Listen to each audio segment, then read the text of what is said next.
Everyone welcome to this video. तो पिछले video में हमने देखा था कि किस वंश का कौन स्थापना किया था और उसकी राजधानी कहाँ थी। तो हमने गुप्त वंश तक पढ़ा था। सबसे पहले हमने पढ़ा था हर्यक वंश, फिर शिशुनाग वंश, फिर नंद वंश, फिर मौर्य वंश पढ़ा था, फिर शुंग वंश, फिर कर्ण वंश, फिर सातवाहन वंश, फिर कुषाण वंश, फिर गुप्त वंश। तो हर्यक वंश की स्थापना हमने पढ़ा था बिंबिसार ने की थी, जिसकी राजधानी राजगिरी थी। फिर शिशुनाग वंश की स्थापना शिशुनाग ने की थी, जिसकी राजधानी वैशाली थी। फिर हमने पढ़ा था नंद वंश का संस्थापक महापद्मानंद था, जिसकी राजधानी पाटलिपुत्र थी। उसके बाद हमने पढ़ा था मौर्य वंश के संस्थापक थे चंद्रगुप्त मौर्य, और उसकी भी राजधानी पाटलिपुत्र थी। उसके बाद आया शुंग वंश की जो है पुष्यमित्र शुंग ने की थी इसकी स्थापना, और इसकी राजधानी पाटलिपुत्र थी। और फिर इसके बाद आया कर्ण वंश में वासुदेव ने स्थापना की थी, जिसकी राजधानी पाटलिपुत्र थी। फिर इसके बाद हमने पढ़ा सातवाहन की जो संस्थापक थे वो सिमुक थे, जिसमें मेन जो था सातवाहन से रिलेटेड गौतमी पुत्र था, वो हमने देखा था। फिर इसके बाद हमने देखा कुड़ार वंश में जो मुख्य शासक था वह कनिष्क था। पूछा जाता है आपके एग्जाम में कनिष्क किससे रिलेटेड थे, कुड़ार वंश से। और कुड़ार वंश के संस्थापक कुजुल कडफिलेस थे, जिनकी राजधानी पुरुषपुर थी। इसके बाद हमने पढ़ा गुप्त वंश आपका काफ़ी इम्पोर्टेंट है, जिसकी राजधानी जिसकी स्थापना श्रीगुप्त ने की थी और जिसकी राजधानी भी पाटलिपुत्र थी। तो यहाँ तक हो गया था आपका। अब हम पढ़ेंगे वर्धन वंश। ओके, वर्धन वंश। तो वर्धन वंश के संस्थापक थे पुष्यभूति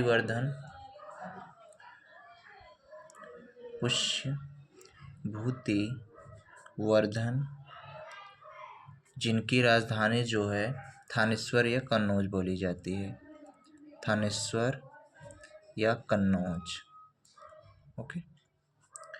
और पुष्यभूति में सबसे पहले थे पुष्यभूति। उसके बाद आपके थे प्रभाकर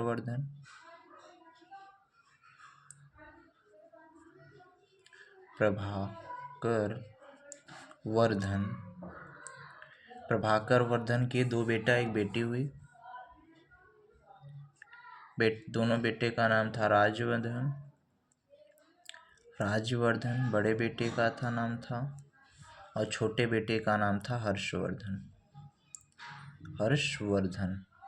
और बेटी का नाम था राजश्री। जो उसको मत देखो, आपके एग्जाम में पूछा जाता है हर्षवर्धन का शासनकाल कब तक था, तो आपको याद होना चाहिए 606 ईसा पूर्व तक। ओके, ईस्वी में 606। और हर्षवर्धन के दरबार में कौन सा विदेशी आया था, तो आपको पता होना चाहिए हेनसांग आया था।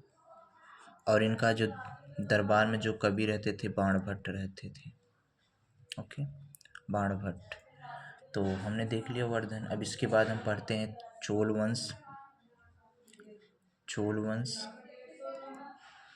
वंश की स्थापना जो है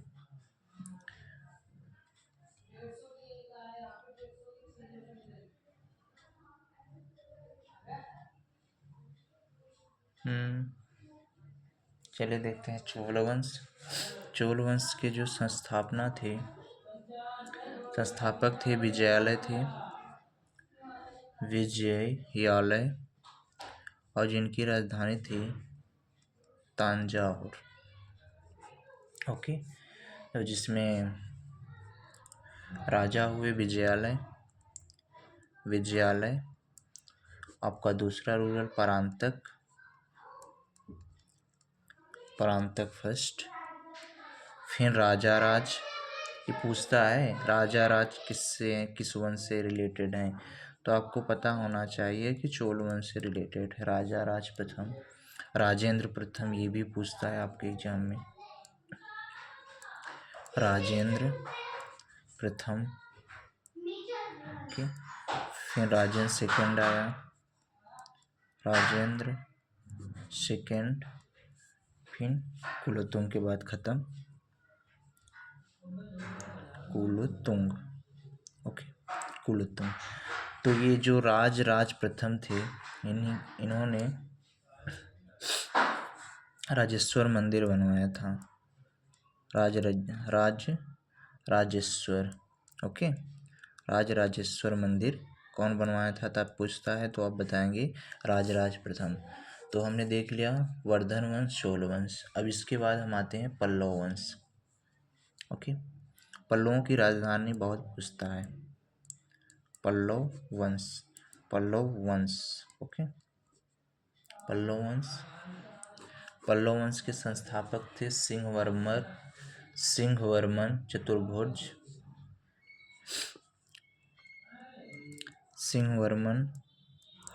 इनकी राजधानी थी कांचीपुरम। ये आपकी एग्जाम में बहुत पूछ जाता है कि पल्लवों की राजधानी कहाँ थी, तो कांचीपुरम। और एक हर्षवर्धन वाला भी पूछता है। पल्लव में देखिए काफ़ी रूलर थे। सबसे पहले था सिंह विष्णु, फिर थे महेंद्र वर्मन,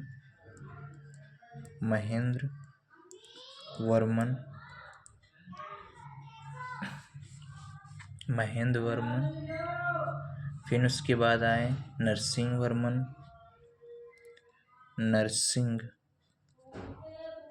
वर्मन प्रथम, फिर उसके बाद आए महेंद्र वर्मन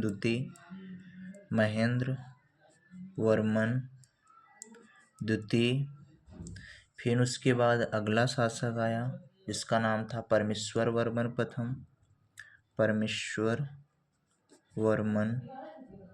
प्रथम। फिर इसके बाद जो अगला शासक आया वो था नरसिंह वर्मन प्रथम, सेकेंड।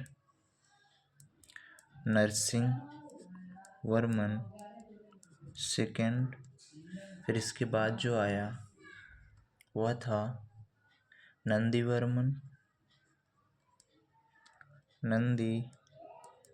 वर्मन सेकेंड, फिर अपराजित वर्मन। ओके, तो ये जो नरसिंह वर्मन थे इन्होंने तो कैलाश मंदिर बनवाया था। कैलाश मंदिर नरसिंह वर्मन ने ही बनवाया था। ओके, तो हमने देख लिया 3 लोगों का। 2 और हैं, 2 और कर लो।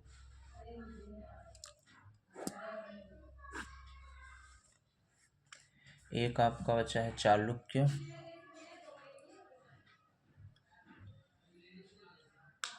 चलो इतना ही कर लो, नहीं तो एक और कर लो। अब हम पढ़ते हैं राष्ट्रकूट वंश। ओके, राष्ट्रकूट वंश जो आपका था 712 ईस्वी से था, और जिसके संस्थापक थे दंती दुर्ग। ये पूछता है दंती दुर्ग राष्ट्रकूट के संस्थापक कौन थे। दंती दुर्ग जिनकी राजधानी थी मान्यखेट। अब हम बात करते हैं, अब आ गए हमारे कृष्ण प्रथम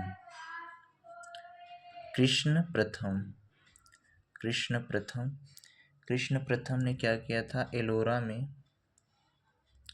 एलोरा में कैलाश मंदिर का निर्माण कृष्ण प्रथम ने ही करवाया था। फिर इसके बाद ध्रुव, इतना ज़्यादा नहीं, और फिर कृष्ण ही समझ लो, एक अमोद घर्ष। तो फिर गोविंद द्वितीय, ये इम्पोर्टेंट नहीं है। फिर अमोघ वर्ष, बाकी सब इसी से थे। ओके, राष्ट्रकूट का सबसे इम्पोर्टेंट पूछता है कृष्ण प्रथम किस वंश से रिलेटेड है, तो आपको पता होना चाहिए राष्ट्रकूट वंश से, यही पूछता है। और राष्ट्रकूट वंश की राजधानी कहाँ है, अब बाकी इन लोगों को नहीं पूछता। इसके बाद गौर्य है जो है चालुक्य वंश। ओके, नहीं छोड़ो, जाने दो। चलो देखते हैं मैंने क्या क्या पढ़ा। सबसे पहले हमने देखा वर्धन वंश। वर्धन वंश की स्थापना किसने की थी? पुष्यभूति वर्धन ने की थी, जिनकी राजधानी, ये राजधानी भी पूछता है, हर्ष की राजधानी कहाँ थी? तो कन्नौज या थानेश्वर दिया रहेगा तो कर देना। तो वर्धन वंश पुष्यभूति वर्धन ने इसकी स्थापना की थी। और पुष्यभूति के बेटे थे प्रभाकर वर्धन, और प्रभाकर वर्धन के दो बेटे हुए, राजवर्धन और हर्षवर्धन। और राजवर्धन को जो मार दिया था गौड़ शासक था, जिसके दोस्त की हत्या किए थे, तब उसका बदला इन्होंने लिया, हर्षवर्धन ने। फिर देखते हैं, और इनकी बहन का नाम था राजश्री, हर्षवर्धन की। इसके बाद हमने देखा चोल वंश की राजधानी, चोल वंश के संस्थापक थे विजयालय, जिनकी राजधानी थी तंजाउर। और इसमें देखो, चोल वंश से ये विजयालय नहीं पूछेगा, प्रांतक भी नहीं पूछता, ये पूछता है जो राजेंद्र प्रथम किससे थे, किस वंश से रिलेटेड थे। तो आपको पता होना चाहिए राजेंद्र प्रथम चोल वंश से थे। और ये राजराज प्रथम किस वंश से थे? चोल वंश से थे, ये पता होना। फिर हमने देखा पल्लव वंश के सिंह विष्णु पूछता है आपके एग्जाम में, पल्लव वंश कौन है? पल्लवों की राजधानी काफ़ी इंपॉर्टेंट है, पल्लवों की राजधानी कांचीपुरम है। ओके, फिर नरसिंह वर्मन किस वंश से रिलेटेड है? तो पल्लव वंश से। और वर्मन वाले देख रहे हो सारे लोग, वर्मन वाले पल्लव वंश। फिर हमने देखा राष्ट्रकूट वंश, ये पूछता है कृष्ण प्रथम किस वंश का था? तो राष्ट्रकूट वंश का था। तो अब फिर पूछता है राष्ट्रकूटों की राजधानी की कहाँ थी? तो दंतीदुर्ग। ये नहीं अरे, किसने स्थापना की थी? दंतीदुर्ग। और उसकी राजधानी नहीं पूछता है। तो राष्ट्रकूटों की स्थापना किसने की थी? दंतीदुर्ग। सबसे प्रतापी शासक कृष्ण प्रथम था, जो कि एलोरा में कैलाश मंदिर बनवाया हुआ था। ओके, फिर ये आपके हो गए कृष्ण प्रथम, ये पूछता है। Okay, thank you.